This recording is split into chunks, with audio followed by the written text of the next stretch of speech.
नमस्कार साथियों, स्वागत है आपका बैंकर साथी चैनल में। साथियों, इस वीडियो में डिस्कस करेंगे सीआईबी के पेपर 1 की यूनिट 12 जिसका नाम है टाइम वैल्यू ऑफ मनी। अब टाइम वैल्यू ऑफ मनी में हम देखेंगे common sense approach to present value, calculation of present value, relation of risk to present value, discounting और compounding of a cash flow, annuity, growing annuities, perpetuities. ये सभी topics इस chapter में discuss करेंगे। तो शुरू करते हैं साथियों। हमारा पहला टॉपिक है common sense approach to present value. अब कोई भी कैश फ्लो है जो फ्यूचर में मिलने वाला है और सिमिलर कैश फ्लो आज की डेट में अगर हमें मिलता है, प्रेजेंट में मिलता है, तो जो प्रेजेंट में मिलने वाला है उसकी वैल्यू ज़्यादा होगी। ये कॉमन सेंस अप्रोच है। यानी कि अगर आपको 1 लाख रुपए आज मिलने वाले हैं और दूसरा ऑप्शन आपको मिले कि 1 लाख रुपए आपको 1 साल बाद मिलेंगे, तो ऑब्वियसली आप ज़्यादातर लोग हम में से जो है वो पहला ऑप्शन ही चुनेंगे कि आज मिलने वाला, क्योंकि प्रेजेंट में उसकी वैल्यू है और जो फ्यूचर में उसकी वैल्यू है वो सिमिलर नहीं होगी। फ्यूचर में ऑब्वियसली बिकॉज ऑफ इन्फ्लेशन जो फ्यूचर वैल्यू है वो हमेशा कम रहती है। अब people prefer present consumption to future. अब इसका रीज़न क्यों है, क्यों लोग जो प्रेजेंट कैश फ्लो है उसको ज़्यादा वर्थ मानते हैं as compare to future cash flow? उसके कुछ रीजंस दिए हुए हैं। जैसे कि पहला है कि people prefer present consumption to future consumption. ज़्यादातर लोग जो हैं वो ये चाहते हैं कि जो भी मिल रहा है हमें प्रेजेंट में मिल जाए, फ्यूचर की उतनी ज़्यादा फिक्र नहीं करते हैं। दूसरा है ड्यू टू इन्फ्लेशन। अब क्योंकि इन्फ्लेशन जो है हमारे यहाँ बढ़ रही है, महंगाई बढ़ रही है, जो चीज़ आज 100 रुपये की मिल रही है वो हो सकता है 5 साल बाद वो 120, 125 या 150 रुपये की मिले। तो क्योंकि जो चीज़ों की कीमतें बढ़ रही हैं, इन्फ्लेशन बढ़ रहा है, तो जो करेंसी है, रुपी है, उसकी वैल्यू जो है हमेशा डेप्रिशिएट होगी। करेंसी डेप्रिशिएट्स और erodes over a period of time. अब जितना ज़्यादा इन्फ्लेशन बढ़ेगा उतना ही ज़्यादा ये चीज़ स्टीप होती जाएगी, उतना ही ज़्यादा जो है उनकी वैल्यू जो है करेंसी की वो कम होगी। This happens due to inflation. The greater the inflation the greater is the erosion of the value of rupee in the future. अब तीसरा रीज़न जो है due to uncertainty of receiving the cash flow in the future, the value of cash flow in the future reduces further. अब तीसरा क्या है, एक जो बात आती है कि कल किसने देखा है, यानी कि फ्यूचर जो है वो हमेशा फ्यूचर के साथ एक अनसर्टेनिटी जुड़ी रहती है। और आज जो प्रेजेंट में मिल रहा है वो तो आज ही क्रिस्टलाइज हो जाएगा। फ्यूचर में मिलने की कितनी भी उम्मीद हो बट तब भी एक रिस्क फैक्टर हमेशा रहता है कि क्या पता कल क्या हो, मिले ना मिले। तो this means that there is a risk associated with the receiving of cash flow in future and this reduces the value associated with the cash flow. तो ये बेसिकली 3 रीजंस हैं जिनकी वजह से कैश फ्लो जो है वो आज की डेट में और फ्यूचर में जो कैश फ्लो आने वाला है, यानी कि प्रेजेंट और फ्यूचर के कैश फ्लोज में जो है वो अंतर रहता है। उनकी वैल्यू, उनकी वर्थ जो है वो सिमिलर नहीं होती, वो डिफरेंट होती है। जो प्रेजेंट में कैश फ्लो है उसको हमेशा ज़्यादा वर्थ मिलती है as compare to future cash flow. The process by which future close cash flows are adjusted to reflect these factors is called discounting and the magnitude of these factors is reflected by discount rate. अब future में हमें कौन से किस तरह के जो cash flows आने वाले हैं उनको अगर हम आज की डेट में डिस्काउंट करते हैं या एडजस्ट करते हैं तो वो उसी रेट पे नहीं होंगे, उन्हें एक डिस्काउंटेड रेट पे किया जाएगा। अब कितने डिस्काउंट पे किया जाएगा तो वो उसी को हम कहते हैं डिस्काउंटिंग।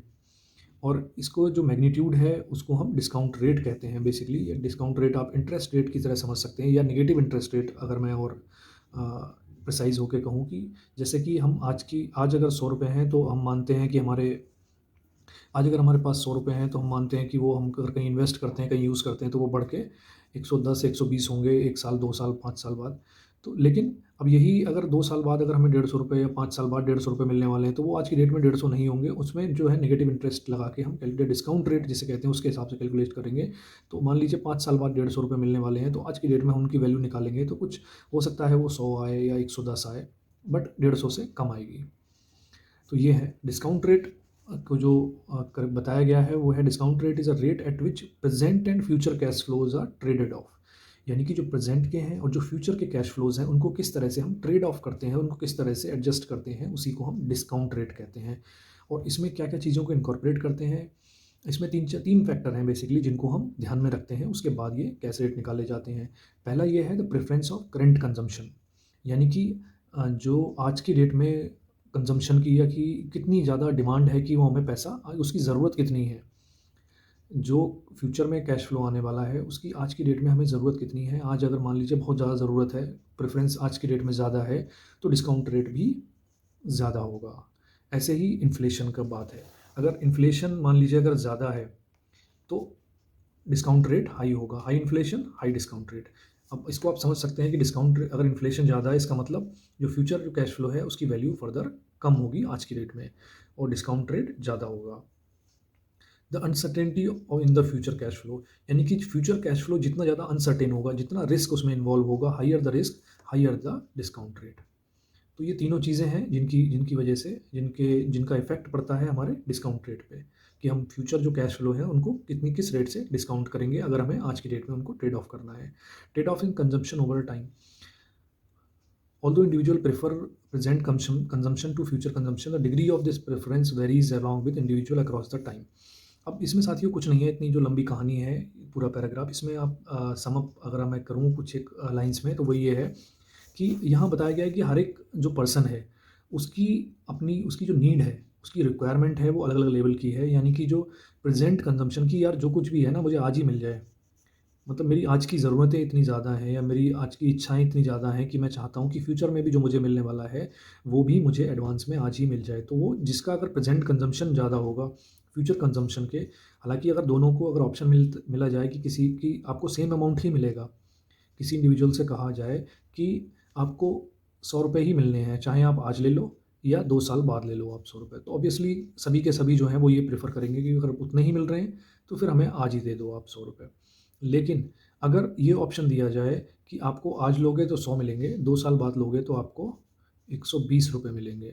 तो हो सकता है कि काफ़ी सारे इंडिविजुअल ऐसे हैं जो कि ये कहें कि नहीं यार, आज ₹100 हम नहीं लेंगे, हम 2 साल बाद ₹120 लेंगे। तो ये डिपेंड करता है इंडिविजुअल टू इंडिविजुअल। किसी का आज का जो है प्रेज़ेंट कंज़म्पशन पे ज़्यादा है, किसी को ऐसा लगता है कि मेरे पास इनफ़ सेविंग है, तो मैं जो अमाउंट है उसको अभी उतनी ज़रूरत नहीं है, तो मैं उसको छोड़ सकता हूँ या इन्वेस्टेड रख सकता हूँ, तो फ्यूचर में मुझे ज़्यादा पैसे मिलेंगे। तो इसी का दिखाया गया कि कुछ लोग हैं जैसे जो आज ही जैसे ग्रास हॉपर हैं, वो आज ही खर्च करेंगे। आंट जो है वो रिफ्लेक्ट करती हैं जो सेविंग्स करके रखेंगे, यानी कि फ्यूचर में उनको यूज़ करना चाहेंगे। तो इसीलिए कुछ जो ओल्ड कपल्स हैं वो एन्जॉय करते हैं रिटायरमेंट, क्योंकि उन्होंने जो है अपना सही समय पर सेविंग्स वगैरह कर रखी होती हैं, टाइम वैल्यू ऑफ मनी को प्रॉपर्ली यूटिलाइज़ करते हैं वो इस कॉन्सेप्ट को, और जो उन्होंने इन्वेस्टमेंट पहले की होती हैं, उन्होंने सारा कुछ उस समय यूज़ नहीं कर लिया होता है, जो उन्होंने इन्वेस्टमेंट की होती हैं, वो उनकी बाद में फ्रूटफुल होती हैं। अब ये तो सारी कहानी हो गई, अब आते हैं हमारी कैलकुलेशन पे। अगर हमें प्रेज़ेंट वैल्यू कैलकुलेट करनी है, तो कैसे करेंगे? The process of discounting future cash flow converts into the present cash flow. Conversely, the process of compounding converts the present cash flow into, तो ये साथियों और कुछ नहीं है, इसमें बस इतना है कि फ्यूचर में अगर मान लीजिए हमें कुछ पैसा मिलने वाला है, तो आज की डेट में उसकी वैल्यू क्या होगी वो हमें देखना है। फ्यूचर में अगर मान लीजिए हमें ₹100 मिलने वाले हैं, तो आज की डेट में यानी कि 1 साल बाद अगर ₹100 मिल रहे हैं, तो आज की डेट में उसकी वैल्यू कितनी होगी, वो हमें कैलकुलेट करना है। ऑब्वियसली ये 100 से कम ही होगी, 90 हो सकती है, 95 हो सकती है, या 85 भी, 85 भी हो सकती है। अब इसको देखते हैं हम किस तरह से कैलकुलेट करना है। Cash flows at point of time can not be compared and aggregated unless they are all brought to the same point in time. कोई कैश फ्लो, कोई अमाउंट अगर आज आ रहा है, चाहे भले ही वो एक ₹100 आज मिल रहे हैं, एक ₹100 6 महीने बाद मिल रहे हैं, फिर एक ₹100 2 साल बाद मिल रहे हैं, एक ₹100 3 साल बाद मिल रहे हैं। उन सभी को आप ऐसे, अगर तो आपसे पूछा जाए कि आपको आज की डेट में कितने पैसे मिलेंगे, तो आप उन सभी को डायरेक्टली ऐड नहीं कर सकते, उन सभी को सेम टाइम ज़ोन में लाना पड़ेगा, यानी कि जो फ्यूचर में मिलने वाले हैं, उनकी भी वैल्यू आज की डेट में क्या होगी, वो हमें कैलकुलेट करना होगा, तभी हम उनको एग्रीगेट कर सकते हैं या कंपेयर कर सकते हैं। अब कई तरह के कैश फ्लोज़ होते हैं, सिंपल कैश फ्लो होते हैं, एन्युइटीज़ होती हैं, परपेचुइटीज़ होती हैं।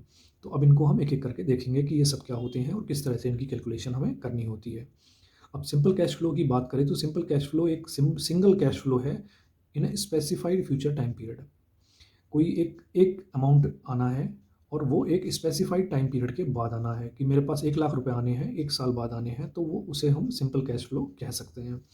On a time line 0 to time T, it occurs at time T. तो 0 से टी तक का टाइम है, यानी कि आज से लेके मान लीजिए टी को हम 1 मान लेते हैं, 1 ईयर मान लेते हैं, तो 1 साल तक का टाइम है उसको। This cash flow can be discounted back to present, तो इसको हम डिस्काउंट करें आज की डेट में, प्रेजेंट में डिस्काउंट करें, तो using the discount rate that reflect the uncertainty of the cash flow. Conversely, cash flow in the present can compound to arrive at the expected future cash flow. इसीलिए जो cash flow आज की date में है उसको compound करेंगे, तो उसको हम एक्सपेक्टेड कैश फ्लो फ्यूचर वाला भी कैलकुलेट कर सकते हैं।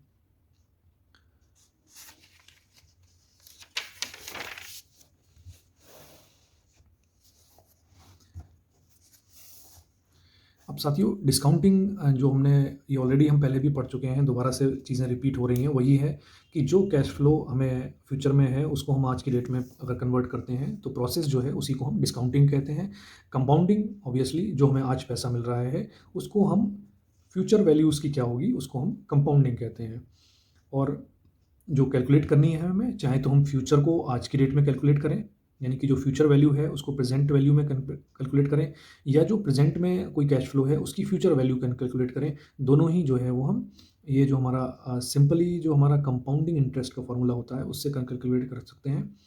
और यहाँ पे कुछ एक एग्जांपल दिए हुए हैं, जैसे कि the present value of rupees 1 lakh a year from now must be less than 1 lakh. तो ये हम पहले भी हमने भी डिस्कस किया था कि 1 लाख की अगर कोई वैल्यू 1 लाख 1 साल बाद मिलनी है तो उसकी वैल्यू आज की डेट में 1 लाख से कम होगी। कितनी कम होगी ये हम देखते हैं। The present value of the future payment can be found by multiplying the payment amount with the discount factor which is less than one. तो प्रेजेंट वैल्यू हम कैसे निकालेंगे? डिस्काउंट फैक्टर इंटू जो करंट वैल्यू है, जो future value है। C1 अगर हम फ्यूचर वैल्यू मानते हैं, expected payment at the period 1 यानी कि 1 साल बाद जो पैसा आना है उसको अगर हम C1 मानते हैं, उसमें डिस्काउंट फैक्टर की मल्टीप्लाई करते हैं तो हमें प्रेजेंट वैल्यू मिल जाएगी, यानी कि जो आज की डेट में उसकी वैल्यू होगी। और प्रेजेंट वैल्यू हमेशा C1 से यानी कि जो फ्यूचर वाला है उससे कम होगी। उससे कम होगी इसका मतलब ये है कि डिस्काउंट फैक्टर जो है वो हमेशा 1 से कम ही रहेगा। वो 1 से कम होगा, ऑब्वियसली 1 से ज़्यादा होगा तो फिर हमारी प्रेजेंट वैल्यू ज़्यादा हो जाएगी, जबकि ऐसा है नहीं। प्रेजेंट वैल्यू कम रखनी है, कम रहेगी, तो ये हमेशा डिस्काउंट फैक्टर जो है वो 1 से कम रहता है। अब ये कैसे काम करता है? जैसे कि हम प्रेजेंट वैल्यू को मान लेते हैं C1 at the end of period 1 which is I% per annum interest for 1 period. तो इंटरेस्ट का वही फार्मूला है, उसको निकाल लेते हैं, PB into I by 100। If we denote I by 100 by R then interest equal to PB into R। तो ये है। इसमें अगर साथियों किसी तरह कन्फ्यूज़न हो तो आप इस तरह से भी, अगर ये इनमें कुछ आपको ज़्यादा परेशान होने की ज़रूरत नहीं है। इसको आप सिंपल जो हमारा कंपाउंड इंटरेस्ट का फॉर्मूला होता है जिसको हम कहते हैं A equal to P1 plus R by 100 की पावर n। तो इसमें साथियों जैसे कि A मतलब जो हमारा फ्यूचर में जो कैश फ्लो बनेगा है ना, और P को मान लेते हैं प्रेजेंट वैल्यू, और 1 प्लस रेट R को रेट ऑफ इंटरेस्ट, और 100, और जितने टाइम पीरियड की बात कर रहे हैं 1 साल की बात कर रहे हैं तो 1। तो इस तरह से अगर हम कैलकुलेट करेंगे तब भी हम आसानी से ये निकाल सकते हैं। तो आपको इन सब चीज़ों में कंफ्यूज नहीं होना, केवल एक फार्मूला अगर आप याद रखते हैं तो इसके सारे क्वेश्चंस आप इसी फार्मूले से निकाल सकते हैं। और इन्होंने अलग अलग तरह से दे रखा है कि क्वार्टरली अगर दे रखा है 1 क्वार्टर के बाद है, अगर 2 क्वार्टर के बाद है तो इस तरह से आएगा, और टोटल कैश फ्लो जो हो जाएगा हमारा उसको फिर दोनों को ऐड करके निकल आएगा। अब इसको हम दूसरे क्वेश्चन से देखते हैं, यहाँ से आपको और ज़्यादा चीज़ें क्लियर होंगी, क्योंकि यहाँ पे जो बहुत सारे जो वर्ड्स दिए हुए हैं यानी कि जो अल्फ़ाबेट्स हैं C1 C PB, तो उसमें आप कंफ्यूज हो सकते हैं। तो इसीलिए मैं आपको सजेस्ट करूँगा कि आप सिर्फ एक फार्मूला याद रखें कंपाउंड इंटरेस्ट का, और इससे आप आसानी से निकाल सकते हैं। अब जैसे हम एक एग्जांपल लेते हैं, हमें पुरानी चीज़ें कुछ हमने इनको ध्यान नहीं रखा, केवल एक फार्मूला ध्यान रखते हैं और इससे हम देखते हैं किस तरह से हम कैलकुलेशन करेंगे। प्रेजेंट वैल्यू 10,000 है, interest rate 12%, interest is compounded on quarterly basis. अब क्वार्टरली बेसिस पे कंपाउंड हो रहा है इंटरेस्ट, ये एक इंपॉर्टेंट पॉइंट है, इसको आप ध्यान रखें। What will be the cash flow eight the end of first year, यानी कि 1 साल बाद आज की डेट में 10,000 है, 10,000 रुपये के कितने रुपए हो। बेसिकली इसका क्वेश्चन का मतलब वही है, अलग तरह से समझाया जा रहा है। 10,000 आज की डेट में 10,000 हैं, अगर 12% इंटरेस्ट पे अगर हम उस पर कैलकुलेट करें कंपाउंड इंटरेस्ट पे, तो उसकी कितनी वैल्यू बनेगी 1 साल के बाद। ठीक है, तो सिंपल है। अब हमें फ्यूचर वैल्यू देखनी है, फॉर्मूला हमारा कंपाउंड इंटरेस्ट का ये रहा। तो इसमें अगर हम कैलकुलेट करते हैं, प्रेजेंट वैल्यू हमारी 10,000 है, ठीक है, 10,000 है, और ये हमारा हो गया 1 प्लस, अब आर मतलब rate of interest. Rate of interest हमारा कितना रहेगा? रेट ऑफ इंटरेस्ट रहेगा, क्योंकि 1 साल का 12 है तो इसको हम डिवाइड बाई 4 क्वार्टर होंगे, डिवाइड बाई 4 करेंगे तो 4 3 जा 12, तो इसको इंटरेस्ट रहेगा हमारा 3 डिवाइड बाई 100, और एन पीरियड कितने होंगे? 4 क्वार्टर है, तो 4 क्वार्टर का मतलब की पावर 4। तो आप इस तरह से जब इसको कैलकुलेट करेंगे 100, इसको कैलकुलेट करेंगे 100 प्लस 103 डिवाइडेड बाई 100 की पावर 4 इंटू 10,000। तो इस तरह से आप कैलकुलेट करेंगे तो आपका यही आंसर आ जाएगा। यानी कि चीज़ें वही हैं, बस इनके नोमेनक्लेचर अलग अलग हैं, और थोड़ा सा आप कंफ्यूज ना हो इसके लिए मैंने आपको सजेस्ट करूँगा कि सिर्फ एक फार्मूला आप ये याद रखें, इसी से आप सब कुछ निकाल देते हैं। अब दूसरा कोई एग्जाम्पल देखते हैं, यानी कि यहाँ पर डिस्काउंट रेट की बात हो रही है। पहले क्वेश्चन में क्या था कि आज अभी पैसा है और कंपाउंड कितना होगा उसकी बात हो रही थी, यानी कि प्रेजेंट वैल्यू हमें पता है, फ्यूचर वैल्यू निकालनी थी। अब इसमें क्या है, फ्यूचर वैल्यू हमें पता है, प्रेजेंट वैल्यू निकालनी है। एक साल बाद कितना मिलेगा ये हमें पता है, आज कितना है उसकी वैल्यू होगी ये हमें निकालना है। तो यहाँ भी साथियों सिंपल है। अब वही फार्मूला फिर से लिखते हैं, ए इक्वल टू पी 1+r/100⁴n। ठीक है। अब डिस्काउंट रेट 8% है, क्वार्टरली है, तो डिवाइड बाई 4 हो जाएगा ये भी, यानी कि 4 2 8, 2%। ठीक है। तो हमारा फ्यूचर वैल्यू हमें पता है, फ्यूचर वैल्यू कितनी है, 10,000 है। प्रेजेंट वैल्यू हमें निकालनी है, और इसको क्या करेंगे हम, 1+r कितना हो गया हमारा 2%, डिवाइड बाई 100⁴n। n मतलब कितने क्वार्टर हैं ये, तो 4 क्वार्टर हैं, डिवाइड पावर 4। तो सिंपल है साथियों, वही आ जाएगा हमारा, यही सेम कैलकुलेशन आ रही है, और इसको आप कैलकुलेट करेंगे तो इसकी वैल्यू निकल के आ जाएगी आपकी 9,238 रुपये। तो आपका इसमें ज़्यादा कंफ्यूज होने की ज़रूरत नहीं है, बहुत सिंपल सी है। चाहे तो आप प्रेजेंट वैल्यू निकाल लीजिए, चाहे आप फ्यूचर वैल्यू, आज की वैल्यू पता है तो फ्यूचर वैल्यू निकाल लीजिए। दोनों के लिए, सबके लिए एक ही फार्मूला है। फ्यूचर वैल्यू एक कंपाउंड इंटरेस्ट का फार्मूला है, वो आप याद रखें, और उसी से सारे काम आपके बन जाएंगे। अब इसी का है, जैसे कि ये कुछ प्रैक्टिकल लाइफ में सिचुएशंस आती हैं कि जैसे अगर आपको कहा जाए कि इसी हाउस प्रॉपर्टी में आज 4 लाख रुपए आप इन्वेस्ट कर दो, तो आपको एक साल बाद जो है वो रियल एस्टेट एडवाइज़र आपको कह रहा है कि आपको 5 लाख रुपए मिल जाएंगे एक साल बाद। ठीक है। तो आप सोच रहे हैं कि मुझे इसमें 5 लाख रुपए मिलेंगे, तो मुझे इसमें इन्वेस्टमेंट करनी चाहिए या नहीं करनी चाहिए। तो उस तरह से आपको अगर डिसीजन लेना है कि या तो मैं इसमें करूँ या फिर म्यूचुअल फंड में करूँ, तो एक तो तरीका इन्होंने बता रखा है कि आप इस तरह से डिस्काउंट रेट वैसा करें। लेकिन अगर इस तरह का कोई क्वेश्चन आता है तो आप सिंपल है, आप ये देख लीजिए कि अगर वो कह रहा है कि 4 लाख से 5 लाख मिलेंगे, है ना, तो अगर म्यूचुअल फंड में आपको अगर आप लगाते हैं मान लीजिए और 8% का इंटरेस्ट मिलता है, तो 4 लाख पे अगर 8% का इंटरेस्ट मिलता है तो 8 4 जा 32,000 आपको इंटरेस्ट मिलेगा। तो आपको एक साल बाद कितनी वैल्यू होगी आपकी, 4,32,000। और यहाँ कितनी हो रही है, 5 लाख। तो 4,32,000 होगी आपकी पीपीएफ में, यहाँ हो रही है 5 लाख। तो ऑब्वियसली आपके लिए डिसीजन ये वाला ज़्यादा अच्छा है। तो इस तरह से भी आप कर सकते हैं, इतने सारे झंझटों में इतना सब सोचने की ज़रूरत आपको नहीं है। या फिर इन्होंने जिस तरह से कैलकुलेट किया है वैसे भी अगर आप करते हैं, इनका कहने का मतलब ये है कि 5 लाख रुपए रियल एस्टेट में अगर आप ऐसे कमाते हैं रियल एस्टेट में, तो 5 लाख रुपए आपके कब बन रहे हैं, जो आप 4 लाख रुपए इन्वेस्ट कर रहे हैं। 4 लाख आज इन्वेस्ट करेंगे तो आपके 5 लाख हो जाएंगे एक साल बाद, ऐसा इन्होंने मान के चल रहे हैं। जबकि यहाँ आपको 4 लाख इन्वेस्ट करने हैं 5 लाख करने के लिए एक साल बाद, जबकि अगर 8% इंटरेस्ट के हिसाब से हम अगर इसको डिस्काउंट करें आज की डेट में 5 लाख को, तो फिर यहाँ क्या है, 4,62,963 इतना अमाउंट आपको इन्वेस्ट आज की डेट में करना पड़ेगा, तब जाके आपके पीपीएफ में 5 लाख रुपए होंगे एक साल बाद। ठीक है। तो अलग अलग तरीके हैं, चीज़ें वही हैं, कैलकुलेशन वही है। तो मैं तो सजेस्ट करूँगा आपको कि आप सिंपलिस्टिक रखें, एक फार्मूला कंपाउंड इंटरेस्ट का याद रखें, और इस तरह का अगर कोई क्वेश्चन आता है कि कौन सा डिसीजन सही रहेगा, यानी कि आपको रियल एस्टेट या इसमें, तो आप सिंपल कैलकुलेट कर सकते हैं। जैसे ये इस क्वेश्चन में मैंने किया कि अगर 8% के हिसाब से जो पीपीएफ पे इंटरेस्ट मिल रहा है, तो 4 लाख अगर लगाते हैं तो 8 4 जा 32, सिंपल कैलकुलेशन है।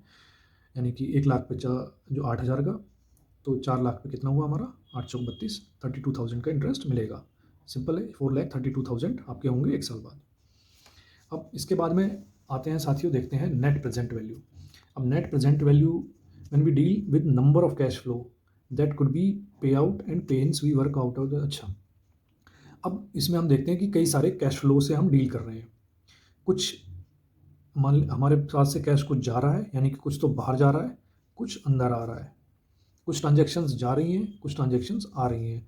तो जो कैश फ्लो जा रहे हैं और आ रहे हैं, और कुछ कुछ समय बाद जानी है, 2 साल बाद जानी है, 2-3 साल बाद जानी है, 1 साल बाद जानी है, तो कुछ फ्यूचर की हैं, कुछ प्रेजेंट की हैं। तो इन सभी को अगर हम आज की डेट में इनको कैलकुलेट करें तो इनकी क्या वैल्यू बनेगी।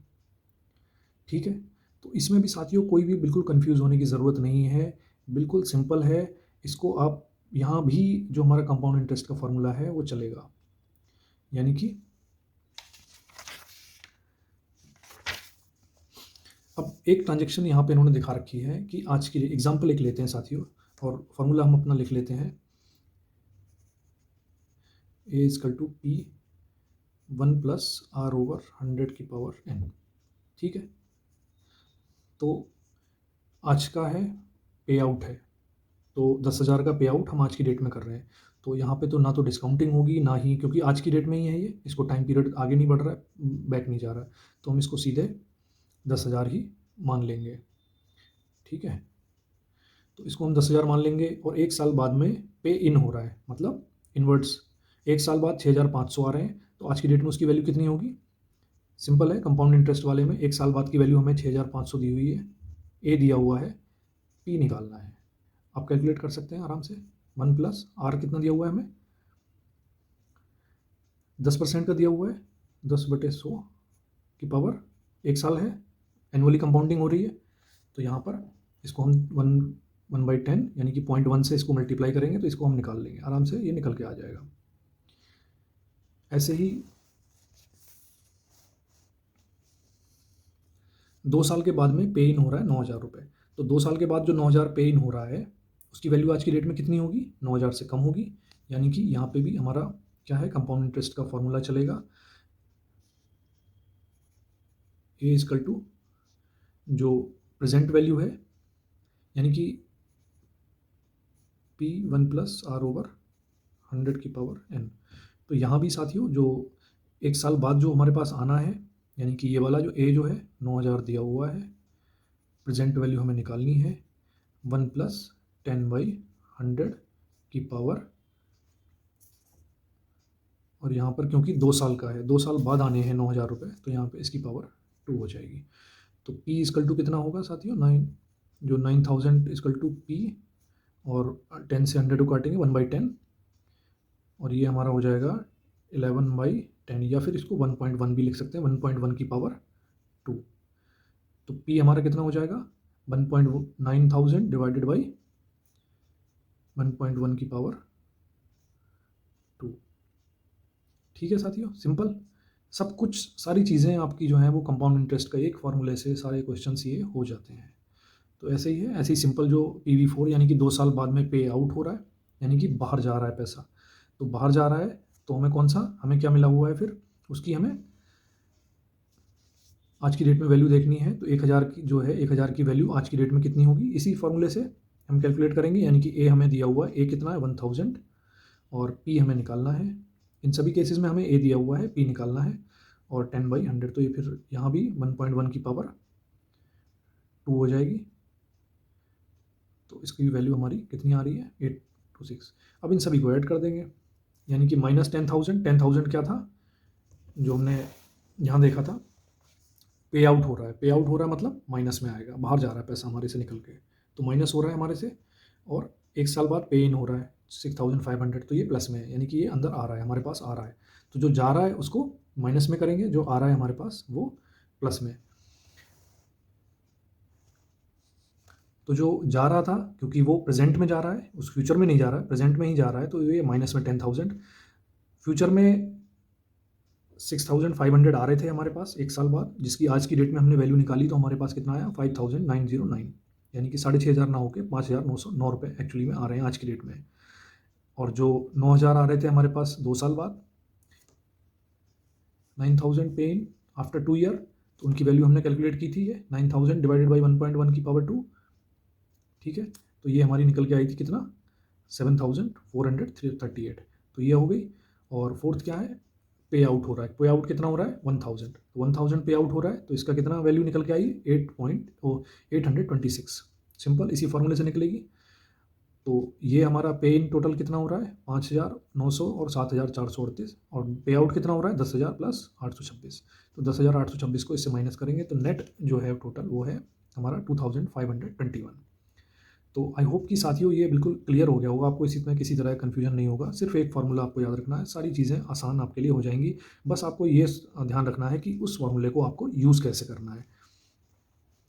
नेट प्रेजेंट वैल्यू और net present worth is defined as algebraic total of the present value of the time series of the cash flow. तो ये सारी बस कहानियाँ हैं, उसमें ज़्यादा अंदर जाने की ज़रूरत नहीं है। डिस्काउंट रेट हमने ऑलरेडी डिस्कस कर लिया, वही चीज़ रिपीट हो रही है कि जो फ्यूचर कैश फ्लो है उनकी आज प्रेजेंट में वैल्यू कितनी है वो वही डिस्काउंट रेट है।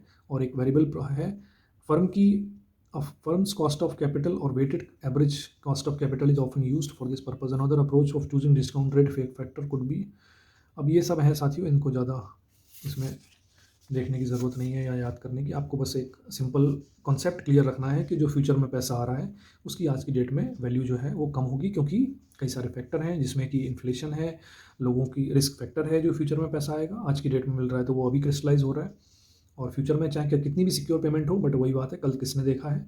तो इन सब की वजह से जो प्रेजेंट कैश फ्लो है उसकी वैल्यू हमेशा ज़्यादा रहती है, ज़्यादा वर्थ उसको माना जाता है। तो नेक्स्ट हमारा जो टॉपिक है इसमें अपॉर्चुनिटी कॉस्ट। अपॉर्चुनिटी कॉस्ट क्या होती है साथियों, कि हम सभी जानते हैं कि पैसे को, या नहीं भी अगर आपने कभी इस पे ध्यान दिया हो तो आप ध्यान दीजिए, काफ़ी इंपॉर्टेंट है, प्रैक्टिकल चीज़ है कि पैसे को कभी भी आइडल रखना कोई वाइज चीज़ नहीं है। अब मान लीजिए आप अपने सेविंग अकाउंट में रखे रहते हैं पैसे, या कोई पर्सन है जो बिज़नेस कर रहा है वो करंट अकाउंट में लाखों रुपए रखे हुए है, 20 लाख 50 लाख रखता है, अनलेस कि उसको बहुत ज़्यादा उसकी ज़रूरत उस तरह से ना हो कि अर्जेंसी में ज़रूरत पड़ती हो। बट एक आइडल अगर पैसा रखा हुआ है, वो यूज़ नहीं हो रहा है, तो वो कोई अच्छी चीज़ नहीं है, वो मतलब कोई समझदारी वाला काम नहीं है। Normally a person would keep his surplus in a bank FD which is considered a risk free investment. अब जनरली कई लोग जो हैं सीनियर सिटीजन्स स्पेशली जो हैं वो क्या करते हैं, जो रिस्क नहीं लेना चाहते हैं बिल्कुल भी, वो अपना पैसा जो है वो बैंक एफडी में रखना पसंद करते हैं। ये क्योंकि रिस्क फ्री इन्वेस्टमेंट इसको माना जाता है, लेकिन जहाँ रिस्क कम है वहाँ पर रिटर्न भी कम है। Return in risk free investment such as bank deposit और गवर्नमेंट सिक्योरिटीज़, या तो गवर्नमेंट सिक्योरिटी या एफडी जो है, इनमें is the opportunity cost. When you invest in some business project or real estate or commodity stock market, you forgo your return in the such। अब दूसरी तरफ क्या है, एक तरफ ये है कि रिस्क फ्री इन्वेस्टमेंट है, यहाँ पर आप भले ही आप कमा तो लेते हो, मतलब रिस्क फ्री इन्वेस्टमेंट तो है, बट एक आपको अपॉर्चुनिटी कॉस्ट जो है वो इस फॉर्म में मिलती है, क्योंकि आपको रिटर्न जो है वो यहाँ पर कम है। दूसरी तरफ क्या है, जब आप रियल एस्टेट प्रोजेक्ट में या कमोडिटी में, स्टॉक मार्केट में, इन सब में जब इन्वेस्टमेंट करते हो तो आप अपने जो है रिस्क फ्री जो चीज़ है वो अपने दिमाग से निकाल देते हो। आपको पता है कि उसमें रिस्क है, लेकिन कहीं ना कहीं उसमें आपको रिटर्न भी ज़्यादा मिलने की चांसेस हैं। तो रिस्क रिवॉर्ड आपको देखना है। Return from such ventures projects are expected to be more than the return on the risk free environment, और यही अपॉर्चुनिटी कॉस्ट है। यानी कि बेसिकली जो आप रिस्क लेते हो, अपने पैसे को इन्वेस्ट करते हो, उसको यूज़ करते हो, तो वो उसके बदले में आपको जो रिटर्न मिलता है वही आपकी अपॉर्चुनिटी है। और अगर आप नहीं करते हो तो जो कॉस्ट आप बियर करते हो एक्चुअली वो आपकी अपॉर्चुनिटी कॉस्ट है। दस opportunity cost is an important benchmark while making any investment decision. तो किसी भी इन्वेस्टमेंट डिसीजन को लेने से पहले अपॉर्चुनिटी कॉस्ट जो है उस वो एक इम्पॉर्टेंट बेंचमार्क हो जाता है। इसको हम डिफाइन कर सकते हैं, return on income foregone in investing in a particular project instead of investing in the same discovery. तो इसको हम ऐसे भी डिफाइन कर सकते हैं कि जो ऐसा ऐसी जगह से रिटर्न जहाँ पर जो पर्टिकुलर प्रोजेक्ट में रिटर्न ऐसी जगह से जहाँ पर आप क्या करते हो, अपने रिस्क लेके अपनी इनकम को भूल जाते हो उस समय कि उसमें आपको कितनी इंटरेस्ट आपको कितना मिलेगा या कितना, क्योंकि वो फिक्स तो नहीं है। तो उस चीज़ को आप भूल के एज़ कम्पेयर टू जो रिस्क फ्री सिक्योरिटीज़ हैं उनके कंपैरिजन में ऐसी सिक्योरिटी में इन्वेस्ट करते हो, तो वो जो कॉस्ट आप लगा रहे हो उसी को हम अपॉर्चुनिटी कॉस्ट कहेंगे।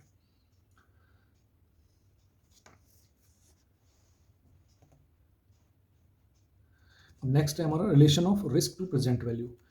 अब कई सारी we feel that it is enough to compare present value in aggregate, however we make unrealistic assumption. तो ये सारी साथियों इसमें कहानियाँ दी हुई हैं कि हम पीपीएफ में करें तो इतना मिलेगा, उसमें करें तो उतना मिलेगा, ये सारा है। Most investors avoid risk when they do so without sacrificing return. तो however, the concept of present value and opportunity cost of capital still makes sense for risky investor. This is still proper to discount payoff return offered by equal, but most of more, but we have to think of expected payoff and expected rate of return on other। तो वही है साथियों की कुल चीज़ें कि आपको हमें, कई इन्वेस्टर हैं जो रिस्क नहीं लेना चाहते, अवॉइड करते हैं रिस्क उसके लिए, और साथ ही क्या चाहते हैं कि रिटर्न भी ले लें वो।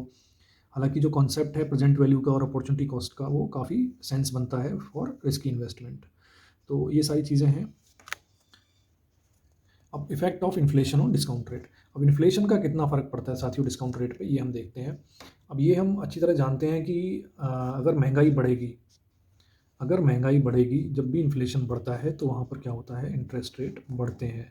और इंटरेस्ट रेट जब बढ़ते हैं तो वहाँ पे क्या होगा, हमारा जो डिस्काउंट रेट है वो भी ज़्यादा होगा। यानी कि जो इक्विटी, जो पैसा है हमारा, करेंसी है, उसकी वैल्यू बहुत तेज़ी से डिप्रिशिएट होगी।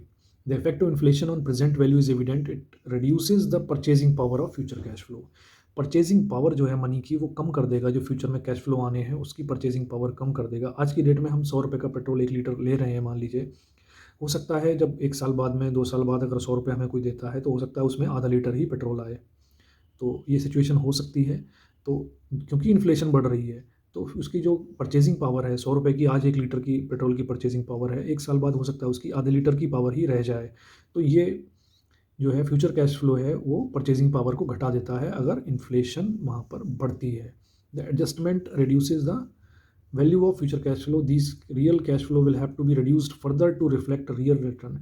इसीलिए हमें आज की डेट में उनका रिटर्न देखना है, ना कि जो फ्यूचर में मिलने वाला है उसके हिसाब से आज की समय में उसकी क्या वैल्यू है वो देखना है। Thus an investor who expect to make 11 lakh a year from now will have to reduce his expected cash flow to reflect inflation rate and arrive at the present value. If the inflation rate is 10%, the present value would be rupees 10 lakh in this case.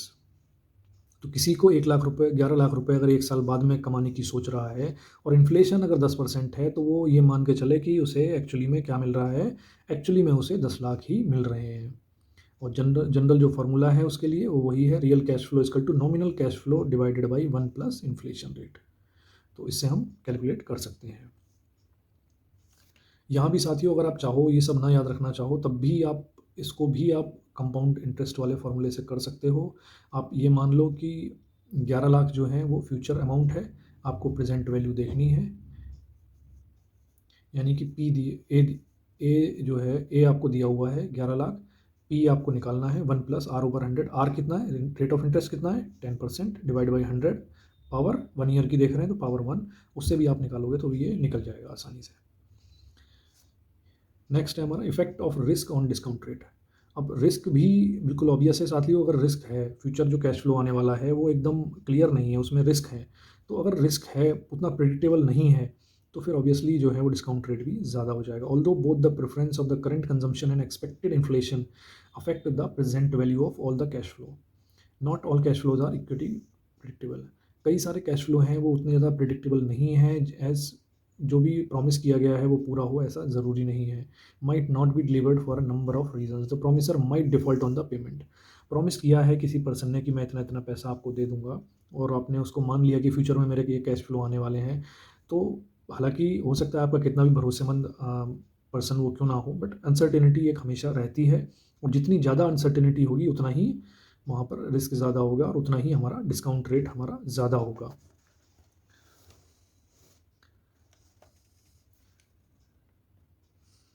And investment not received as company wind up the promise he might not be around to receive the payment. तो ये सारी चीज़ें हैं, अगर मान लीजिए इसको payment देना है, उसकी डेथ हो जाती है या कुछ कोई भी ऐसी मिस हैपनिंग हो जाती है तो वहाँ पर रिस्क ऑलवेज है, हमेशा रहता है। जैसे कि इसमें एक एग्जांपल है उसमें देखते हैं, you have decided to invest a contribution of an office building, the investment today is 4,30,000 and the expected value after 1 year is 5 lakh. The rate of return offered by से गवर्नमेंट सिक्योरिटी इज 8%। तो दो situation है कि एक है जिसमें आप 4,30,000 आपको लगाने हैं, 4,30,000 लगाने हैं और एक्सपेक्टेड एक ऑफिस बिल्डिंग है, कंस्ट्रक्शन हो रहा है जहाँ पर अगर आप 4,30,000 लगाते हो तो आपको कहा गया है कि 1 साल बाद आपको 5 लाख रुपए मिलेंगे। और दूसरी तरफ क्या है, मान लीजिए गवर्नमेंट सिक्योरिटीज़ जो हैं जैसे पीपीएफ वगैरह है उनमें 8% का इंटरेस्ट मिल रहा है।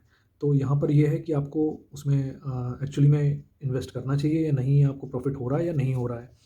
तो वो आप अगर देखते हैं तो रिटर्न कितना है, प्रॉफिट डिवाइडेड बाई इन्वेस्टमेंट, यानी कि 5 lakh minus 430 over divided by इतना, तो लगभग आपको 16% का रिटर्न यहाँ पर मिल रहा है। तो cost of capital is return foregone for not investing in securities.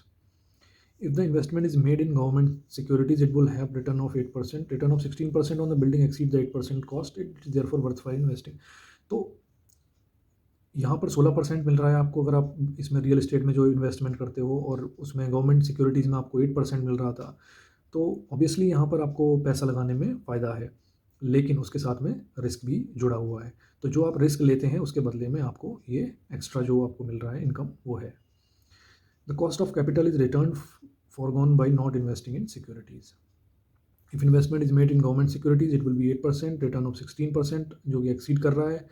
We have two equivalent decision rule for capital investment. Net present value rule, accept the investment that have positive net value present value, यानी कि सबसे पहले तो ये है कि अगर आपको इन्वेस्टमेंट करना है, अच्छा एक चीज़ मैं बता दूं साथियों, यहाँ भी ये जो रिटर्न है ना, इसमें भी आपको ये सब चीज़ें अगर ना ध्यान रहें तो यहाँ भी आप कंपाउंड इंटरेस्ट के फॉर्मूले से निकाल सकते हो।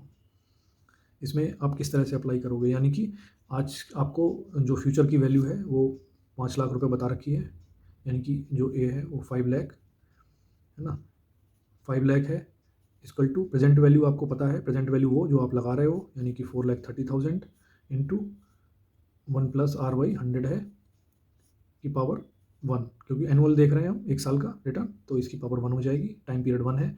और यहाँ पर हमें कैलकुलेट क्या करना है, रेट ऑफ रिटर्न कैलकुलेट करना है। तो 1 सब चीज़ें दी हुई हैं, केवल रेट ऑफ रिटर्न कैलकुलेट करना है, तो वो हम कैलकुलेट कर सकते हैं, यहाँ से भी कैलकुलेट करेंगे तो यही हमारा 16% निकल के आएगा। तो कुछ याद करने की ज़रूरत नहीं है, एक फार्मूले से आप इसे भी निकाल सकते हैं। तो हाँ साथियों, अब यहाँ देख रहे थे हम, नेट प्रेजेंट वैल्यू रूल जो है वो क्या है कि किसी भी इन्वेस्टमेंट किसी में करने से पहले सबसे पहले आपको ये देखना है कि जो आपको फ्यूचर में जो आपको पैसा मिलने वाला है उसकी हम आज की डेट में अगर वैल्यू निकालते हैं, उसकी प्रेजेंट वैल्यू अगर हम निकालते हैं तो नेट प्रेजेंट वैल्यू जो है वो पॉजिटिव होनी चाहिए। नेट प्रेजेंट वैल्यू मतलब जो इन्फ्लेशन वगैरह को हम इनको सबको हटा के, तो उसके ऊपर कम से कम कुछ ना कुछ मिलना चाहिए। यानी कि अगर यहाँ हम देखें तो अगर 8% ही रिटर्न अगर यहाँ भी आ रहे होते बिल्डिंग में भी, तो ऑब्वियसली कोई सेंस नहीं बनता कि आप उसमें पैसा लगाओ, क्योंकि 8% तो आपको पीपीएफ में और गवर्नमेंट सिक्योरिटीज़ में ऑलरेडी मिल ही रहे हैं, तो क्यों आप ज़्यादा रिस्क लेके और उसमें पैसा लगाएंगे। दूसरा है rate of return rule, accept investment that offer rate of return excess to their opportunity cost of capital. तो रेट ऑफ रिटर्न जहाँ पर हम ज़्यादा मिले, उनकी अपॉर्चुनिटी कॉस्ट ऑफ कैपिटल से ज़्यादा हो, वहाँ पर ही इन्वेस्ट करें। तो ये दोनों चीज़ें हैं, ये दोनों रूल हैं कैपिटल इन्वेस्टमेंट के। तो साथियों आई होप कि चीज़ें क्लियर हुई होंगी, इसमें कुछ एक आपको हेल्प मिली होगी। तो इसके आगे का जो चैप्टर है वो हम नेक्स्ट वीडियो में कवर करेंगे। इस वीडियो में इतना ही साथियों, मिलते हैं नेक्स्ट वीडियो में। Thank you.